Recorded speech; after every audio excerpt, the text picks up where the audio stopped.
Se você se irrita bastante com alguns sons específicos, tais como sons repetitivos ou estridentes, ou mesmo com sons sutis de mastigação ou outros provindos da boca das pessoas, talvez você tenha misofonia. Porém, não há ainda e talvez nem venha a existir evidências científicas de que isso é um transtorno, de que esse transtorno existe. Contudo, se você, em um ambiente silencioso, por exemplo, se sente muitíssimo irritado com alguém que está comendo alguma coisa de boca fechada, você muito provavelmente tem essa dificuldade, a qual alguns classificam como misofonia. E a questão é a seguinte: como vencer esse problema? Se você já percebeu que isso é um problema, parabéns! Pois desse modo já deu o primeiro passo para conseguir lidar melhor com sua dificuldade. O primeiro passo nesses casos é perceber que, antes de tudo, o problema é nosso e não dos outros. É fundamental saber distinguir em que momento alguém está invadindo o nosso espaço ou se é simplesmente uma neura de nossa parte. Se você, por exemplo, entra em um ambiente silencioso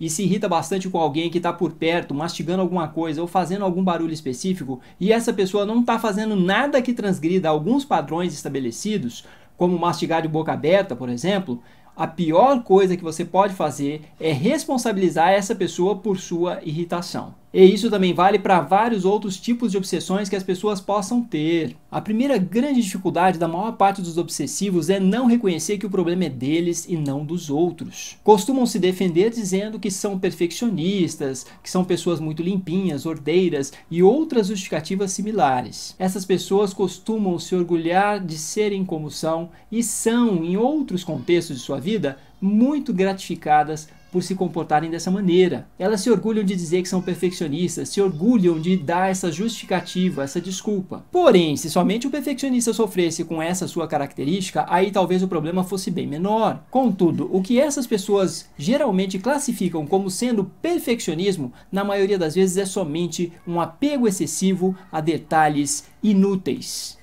Muitas vezes há uma linha tênue entre trabalhos bem feitos e gente louca torturando outras em função de seus caprichos. Mas não tenho dúvida de que é muito mais comum pessoas caprichosas, doentes e mal acostumadas viverem torturando outras com a justificativa de que gostam das coisas bem feitas, com a justificativa de que são perfeccionistas. E como fazer então para que essa pessoa obsessiva ou perfeccionista reconheça que o problema é dela? Não tem jeito, esse é um problema difícil de se contornar, que às vezes demanda um certo tempo em terapia mesmo. Mas um ponto é claro, é fundamental não se alimentar a obsessão, o perfeccionismo. Desse modo, então, vai ter que ocorrer uma reestruturação muito grande da interação do obsessivo com o mundo. E uma das metas, muitas vezes, então, é fazer com que o obsessivo comece a conviver com pessoas que não gratificam esses seus comportamentos indesejáveis. Quem convive com o perfeccionista vai ter que começar a aceitar, muitas vezes, que ele apresente seus trabalhos, seus afazeres, ou o que ele faz no seu cotidiano, vai ter que começar a aceitar um padrão de qualidade um pouco inferior. E também tomar muito cuidado para não incorrer no erro de ficar elogiando essas obsessões como se fosse uma qualidade, como se elas fossem uma qualidade. Então é muito importante essa reestruturação das interações e que as pessoas que estão lidando com o sujeito obsessivo, perfeccionista, que as pessoas comecem a compreender que perfeccionismo não é uma qualidade. Perfeccionismo geralmente é um defeito. Porque a definição de perfeição está atrelada à noção de que nada falta. E sempre alguma coisa falta.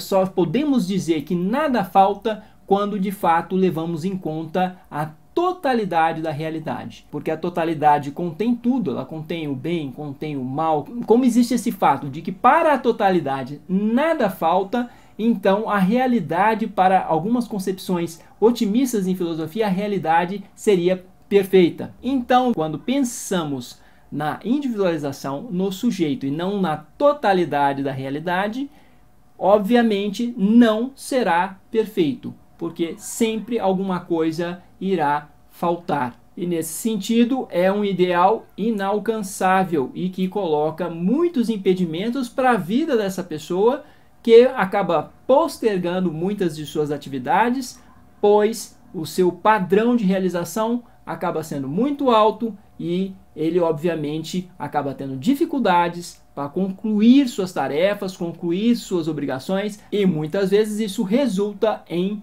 paralisação. O sujeito simplesmente fica paralisado, alguém que não consegue dar sequência às suas atividades, alguém que simplesmente está com a vida muitas vezes paralisada. Se não estiver inclusive produzindo isso nos outros, reproduzindo suas características, principalmente em filhos, criando assim novos perfeccionistas, produzindo-se assim mais pessoas que terão uma série de dificuldades para terem fluidez na vida, para terem uma produção mais fluida. Por hoje é isso. Se você gostou, clique em gostei, compartilhe nas redes sociais, se inscreva no canal. Obrigado e até a próxima.